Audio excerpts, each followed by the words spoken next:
नमस्कार। 2019 का महाभारत देख रहे हैं आप और 2019 के महाभारत में आज हम बात करेंगे एक ऐसी योजना की जिस पर सरकार ने कैंची चलाई है। जी हां, उसके शटर बंद कर दिए गए हैं। साथ ही राजनीतिक गलियारों से आने वाली खबरों पर भी हम चर्चा करेंगे। बताएंगे आपको कि कौन कहां किस सीट पर रोड़े अटका रहा है और कहां पर पार्टियां फैसला नहीं ले पा रही हैं। कांग्रेस की अभी भी 20 सीटों पर तस्वीर साफ होनी बाकी है, तो कांग्रेस की 14 सीटें जिन पर अभी फैसला नहीं हो पाया है। कहा जा रहा है कि 7 सीटों पर मामला अटक गया है और आपको यह भी बताएंगे कि कौन कहां बागी हो सकता है।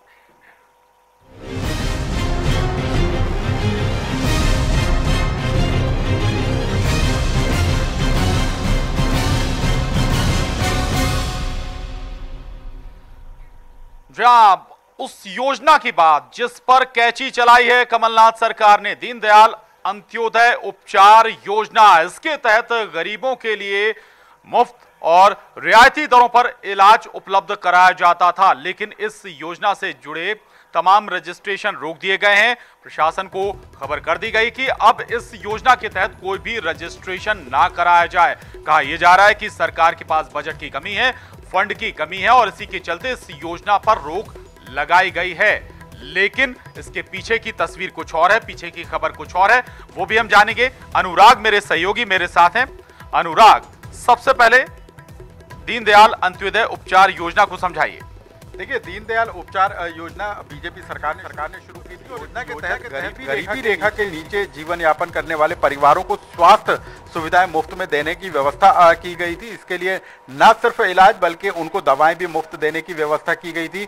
और एक लंबी सूची जो है मध्य प्रदेश में दीनदयाल स्वास्थ्य योजना के तहत गरीबों की तैयार हुई थी। लेकिन अब जो तस्वीर है उसके तहत जो है राज्य सरकार ने जो आदेश जारी किया है सभी जिलों को, उसमें इस बात का उल्लेख किया गया है कि दीनदयाल जो योजना है स्वास्थ्य योजना है उसको इस कारण से बंद किया जा रहा है क्योंकि उसके लिए बजट का प्रावधान नहीं है। जी जी, लौट रहा हूं आपके पास और हमारे साथ कांग्रेस नेता भूपेंद्र गुप्ता जी जुड़े हैं इस पर बात करने के लिए।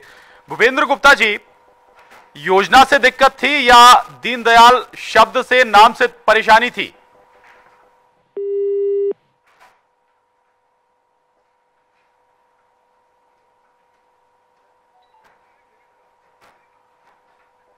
भूपेंद्र गुप्ता जी के पास हम फिर चलेंगे। संपर्क उनसे नहीं हो पा रहा है, लेकिन आपको फिर बता दें कि दीनदयाल दीनदयाल अंत्योदय उपचार योजना, भूपेंद्र गुप्ता जी से संपर्क हो गया। भूपेंद्र गुप्ता जी, ये बताइए इस योजना में क्या दिक्कत थी, क्या परेशानी थी? गरीबों को अगर इलाज मिल रहा था तो? नहीं, इसमें किसने कहा कि कोई दिक्कत है? और जो गरीबों की योजनाएं चल रही हैं बराबर जो है उपचार योजना के माध्यम से लोगों को राहत दी जा रही है। आज जो समस्या है बजट की समस्या है और वो बजट अभी 31 मार्च के बाद फिर रिनोवेट हो जाएंगी चीजें, तो कितने दिन बचे हैं? सरकार खुद बता रहे हैं शिवराज सिंह जी वो पैसा छोड़कर नहीं गए, खजाना तमाम विभाग चलते हैं सर, बजट की कमी होती है लेकिन योजनाएं बंद नहीं होती हैं, योजनाएं तो चलती रहती हैं। रजिस्ट्रेशन क्यों बंद करा दिए गए सर? ये जो है ये आप बताएंगे, आप खुद ही बता रहे हैं कि योजनाएं बिना रजिस्ट्रेशन के भी चलती रहती हैं। हो सकता है आपको इसकी जानकारी हो कि कैसे चलती योजनाएं। तो बिना रजिस्ट्रेशन की योजनाएं नहीं चलती हैं। आप इलाज बंद कर दे रहे हैं, अगर रजिस्ट्रेशन नहीं होगा तो इलाज कैसे होगा सर? इलाज बराबर हो रहा है, बगैर फंड की योजनाएं चलती हैं। आप फंड डिले कर सकते हैं, थोड़ी देरी से आप भेज सकते हैं सर। ये तो आप थोड़ा शिवराज सिंह जी से पूछें कि वो खजाना कहाँ खर्च करके कहीं छोड़ के नहीं गए। वो तो खुद ही बयान देते हैं, विधानसभा में बोलते हैं। ये उनसे जरा सवाल करें कि कैसे चलाते थे वो बिना पैसे की योजनाएं। और ये आपका नया वक्तव्य है कि बिना पैसे की भी योजनाएं चलती रहती हैं। ये मैं पहली बार सुन रहा हूँ ऐसी बातें। सर, फंड डिले आप कर सकते हैं, फंड देरी से आप रिलीज कर सकते हैं। योजनाओं को रोकना उचित था क्या? आपको योजना से दिक्कत थी या फिर दीनदयाल नाम से दिक्कत थी? आपके पास कोई आदेश है क्या कि योजनाएं रोक दी गई, या आप केवल सुनी सुनाई बातें कर रहे हैं? मैंने तो अभी तक सुना नहीं। मैं हमारे पास सर पूरी खबर है, योजना के रजिस्ट्रेशन रोक दिए गए हैं और ये पुख्ता खबर होने के बाद ही सर मेरा सवाल आपसे है, रजिस्ट्रेशन क्यों रोके गए? मेरी बात सुने, बताएं उस पर क्या लिखा है आदेश में, बता दें मुझे, जानकारी दें इसकी, फिर मैं चर्चा करूँ। आज केवल मैं हवा में बातें नहीं कर सकता ना। जी सर पूरी खबर है और पक्की खबर, ये मैं आपको बता रहा हूँ, आप चाहे तो कंफर्म कर लें अपने सोर्सेज से। जी कंफर्म कर लूंगा तो फिर मैं एक वक्तव्य भी दे दूंगा, कोई समस्या नहीं है। और इस तरह की बातें जो है ये कोई अर्थहीन बातें, कोई योजनाएं ऐसे बंद होती हैं क्या यार? कोई जब तक कोई वैधानिक समस्या ना हो। रहिए मेरे साथ भूपेंद्र गुप्ता जी, रहिए आप मेरे साथ। अनुराग क्या डिटेल थोड़ा सा अगर आप बताएं इस खबर में और डिटेल। रजिस्ट्रेशन तो रोक ही दिए गए हैं, मकसद क्या नजर आता है? देखिए ये वो पत्र है, मैं आपको दिखाना चाहूंगा कि स्वास्थ्य विभाग ने सभी स्वास्थ्य अधिकारियों को ये पत्र जारी किया और उसमें साफ तौर पर ये उल्लेख किया गया है कि पंडित दीनदयाल अंत्योदय स्वास्थ्य उपचार योजना जो है उसकी जो व्यवस्था है उसको फिलहाल बंद किया जाता है। और उसके पीछे जो कारण लिखा गया है उसमें बजट प्रावधान ना होने को एक बड़ा कारण बताया। साथ में इस बात का भी उल्लेख इस कार्ड में किया गया है कि इसके तहत कोई भी नया पंजीयन कार्ड अब नहीं बनाया जाएगा। ये स्वास्थ्य विभाग का जो पत्र है वो सभी जिला स्वास्थ्य अधिकारियों को जारी किया गया और इसके पीछे जो कारण बताया जा रहा है वो बजट का प्रावधान नहीं होना है। 2004 में इस योजना को बीजेपी सरकार ने शुरू किया था, लेकिन जिस तरीके से पहले दीनदयाल को लेकर वनांचल जो योजना थी, आदिवासियों के हित के लिए जो योजना थी, उसको सरकार ने बंद करने का फैसला किया। उसके पीछे भी यही कारण दिया था कि बजट का प्रावधान नहीं है, इस कारण से इस योजना को बंद किया जा रहा है। और उसके बाद अब ये जो स्वास्थ्य योजना है जिसके तहत गरीब परिवारों को निःशुल्क स्वास्थ्य सुविधा दी जाती थी, दवाइयां दी जाती थी, लेकिन अब उस पर भी राज्य सरकार ने रोक लगा दिया। हालांकि इसके पीछे कारण कुछ भी दिया जा रहा हो, लेकिन मतलब साफ है कि दीनदयाल के नाम से ये योजना शुरू हुई थी और एक के बाद एक कांग्रेस सरकार की कोशिश है कि दीनदयाल के नाम से जो भी योजनाएं संचालित की जा रही हैं उनको धीरे धीरे करके बंद कर दिया जाए। जी बिल्कुल लगातार योजनाओं को बंद करने का सिलसिला शुरू है। भूपेंद्र गुप्ता जी बने हुए रहिए। भूपेंद्र गुप्ता जी हमारे साथ। रजनीश अग्रवाल जी, दीनदयाल उपचार योजना ब्रेक लगा दिया गया है, रजिस्ट्रेशन बंद हो गए हैं और हवाला दिया गया है फंडिंग की कमी का। ये आरोप तो भारतीय जनता पार्टी पिछले कई समय से लगा रही है कि इन्होंने एक तो आयुष्मान भारत, जो गरीब आदमी के निम्न मध्यम वर्गीय जो परिवार हैं उनके लिए आयुष्मान भारत की योजना से 5 लाख तक का बीमा, जिसमें जांच, दवाई, इलाज, ऑपरेशन, हर प्रकार का बंदोबस्त किया गया। अब दीनदयाल अंत्योदय उपचार योजना जो गरीबों के लिए चलाई गई थी मध्य प्रदेश सरकार भाजपा द्वारा, वो उन्होंने बंद कर दी, रोक दी। और स्वेच्छानुदान के माध्यम से भी, जो मुख्यमंत्री के अनुदान से भी मध्य प्रदेश के कई गरीबों को अमीरों की तरह इलाज नसीब होता था। अरे कांग्रेस के सरकार में बैठे लोगों, गरीबों को, बीमार गरीबों को क्यों मार रहे हो? क्यों उन्हें इस प्रकार से तरसा रहे हो इलाज के लिए? इससे अच्छा है जहर चटा दो, क्योंकि अब आपकी सरकार है। आप तो गरीबों को, दीनदयाल के नाम से अगर आपको नफरत है, आप नाम हटा दो, कम से कम इलाज तो उनका होने दो। ये अगर उनका गुनाह है गरीब होना, आप तो 71 में गरीबी हटाओ का नारा देते थे, लेकिन ठगते रहे, लूटते रहे गरीबों को, गरीबी परेशान होते रहे गरीब। आज वही हाल आपने करना शुरू कर दिया।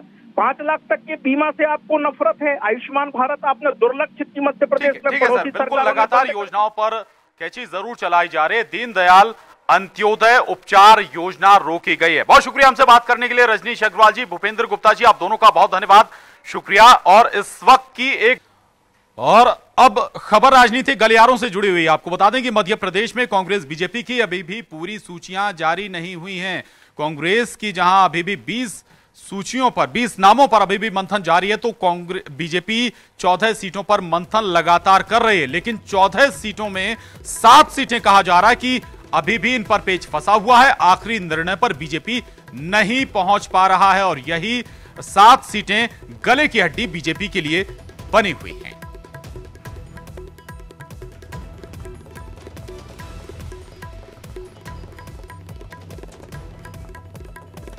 तो आपको बता दें कि 7 सीटों पर लगातार पेच फंसा हुआ है। कई बड़ी सीटें, दरअसल कांग्रेस ने कई बड़ी सीटों पर बड़े चेहरों को उतारने की रणनीति बनाई है, जो परेशानी का सबब बीजेपी के लिए बन गई है। भोपाल सीट उनमें से एक है, जहां पर दिग्विजय सिंह को मैदान में उतार दिया गया है और ये परेशानी का सबब भी बन गया है। इसके अलावा आपको यह भी बता दें कि इंदौर सीट पर भी कांग्रेस रणनीति बना रही है, जिस पर विचार करने पर मजबूर कर दिया है बीजेपी के लिए। इसके अलावा विदिशा सीट एक ऐसी है जहां पर हो सकता है कि कांग्रेस की नई रणनीति सामने आए। शरद मेरे साथ हैं, शरद से बात करते हैं। शरद, कौन सी वो 7 सीटें हैं जिन पर पेच अभी भी फंसा हुआ है, रास्ता नहीं निकल रहा है? देखिए, सबसे जो बड़ा पेच फंसा हुआ है वो तो भोपाल की सीट को ही लेके फंसा हुआ है कि आखिरकार भोपाल पे दिग्विजय सिंह के मुकाबले में किस उम्मीदवार को मैदान में उतारा जाए, ये सबसे बड़ा सवाल बना हुआ है। भोपाल के अलावा अगर हम बात करें तो विदिशा की जो सीट है उस पर पेच फंसा हुआ है। इंदौर की सीट, ग्वालियर सीट को लेकर कहीं ना कहीं बहुत बड़ा सवाल है। और सबसे बड़ी बात यह है प्रशांत के भोपाल में जिस तरीके से दिग्विजय सिंह का नाम सामने आया है, तो वो नाम सामने आने के बाद में आखिरकार कौन उम्मीदवार मैदान में हो, इसको लेकर सबसे ज्यादा अटकलें चल रही हैं। उमा भारती ने कल एक तरीके से शिवराज सिंह चौहान की जो दावेदारी है सीट को लेकर वो खारिज करते हुए आलोक संजर का नाम सामने कर दिया था। उन्होंने कहा कि आलोक संजर ही दिग्विजय सिंह को हरा देंगे, लेकिन अगर देरी हो रही तो आप इससे अंदाजा लगा सकते हैं कि कहीं ना कोई मुश्किल सीट को लेकर है। और जो जानकारी निकल के सामने आई है उसके मुताबिक कल जो दिल्ली में मंथन हुआ है, जो तमाम मध्य प्रदेश के बड़े नेता हैं उनका दिल्ली में केंद्रीय आलाकमान के साथ में, उसमें यह तय किया गया है कि जो सभी 14 बाकी उम्मीदवार बचे हैं बीजेपी के अनाउंस करने के लिए, उनका नामों का अनाउंस हो सकता है कि 1 से 2 दिन के लिए रोक दिया जाए। और 7 सीटें जो मैंने आपको बताई उनमें कहीं ना कहीं होल्ड है। और सबसे बड़ी बात दरअसल देखिए प्रशांत, अगर हम भोपाल के अलावा भी चलें तो ग्वालियर सीट को लेकर सबसे बड़ा पेच फंस गया है, क्योंकि जो बात निकल के सामने आई है कि अनूप मिश्रा नाराज चल रहे हैं, अशोक अर्गल नाराज चल रहे हैं। उनकी दावेदारी भिंड और मुरैना सीट को लेकर थी, लेकिन दोनों ही सीटों पर अनाउंसमेंट हो गया है टिकट का। नरेंद्र सिंह तोमर का मुरैना, तो नरेंद्र सिंह तोमर मुरैना से हैं, लेकिन सवाल ये कि क्या फिर अनूप मिश्रा भी बागी हो सकते हैं? एक इंदौर लोकसभा सीट का भी आपसे जरूर समझना चाहूंगा। वहां पर कहा जा रहा है कि सुमित्रा महाजन को अब चुनाव नहीं लड़ाना है, तो फिर ऐसे में एक बड़ा चेहरा, अगर कांग्रेस वहां से कोई बड़ा चेहरा उतारती है तो बीजेपी के लिए चुनौती बड़ी हो जाएगी फाइट करना। हाँ बिल्कुल, देखिए ये बिल्कुल सही कहा है आपने। और जैसा कि अनूप मिश्रा के बारे में आपने कहा, तो निश्चित ही अनूप मिश्रा नाराज हैं, अशोक अर्गल नाराज हैं, और यहाँ तक भी अटकलें चल रही हैं कि वो कांग्रेस में शामिल हो सकते हैं। नाराजगी तो यहाँ तक है। जहाँ तक बात इंदौर की है, तो इंदौर में सबको इंदौर के नाम ने चौंकाया, क्योंकि सुमित्रा महाजन लोकसभा की स्पीकर है, उनका नाम तो पहली सूची में प्रत्याशित किया ही जा रहा था कि नाम। शरद रोक रहा हूं आपको, और इस वक्त हम रायपुर का रुख कर रहे हैं। कोरबा से कांग्रेस प्रत्याशी की प्रेस कॉन्फ्रेंस इस वक्त चल रही है, पत्रकार वार्ता वो कर रहे हैं, वो सुन लेते हैं। ज्योत्सना, कांग्रेस प्रत्याशी हैं ज्योत्सना, वो पत्रकारों से बात कर रहे हैं, सुनिए। जब बीजेपी ने आरोप लगाया, परिवारवाद का आरोप लगाया है बीजेपी ने, इसे किस रूप में देखते हैं? क्योंकि पति के बाद अब पत्नी को टिकट दिया जा रहा है, इसको लेकर। देखिए, आरोप प्रत्यारोप तो लगते रहते हैं। मैं एक साधारण महिला हूँ, गृहिणी हूँ। मुझे आदरणीय सोनिया जी, राहुल जी,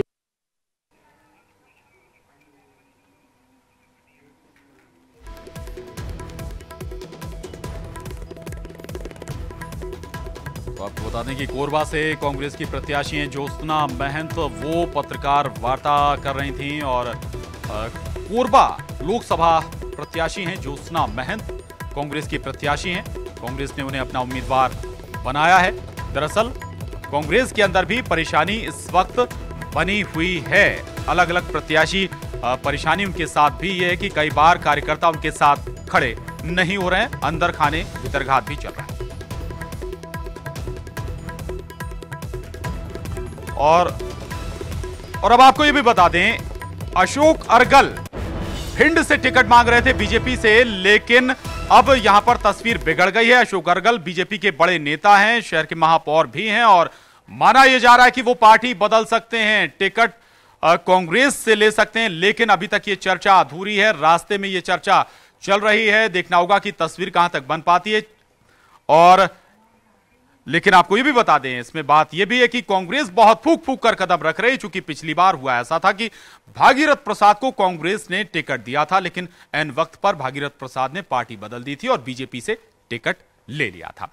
इसके साथ ही इस बुलेटिन में बस इतना ही, लेकिन खबरों का सिलसिला लगातार जारी।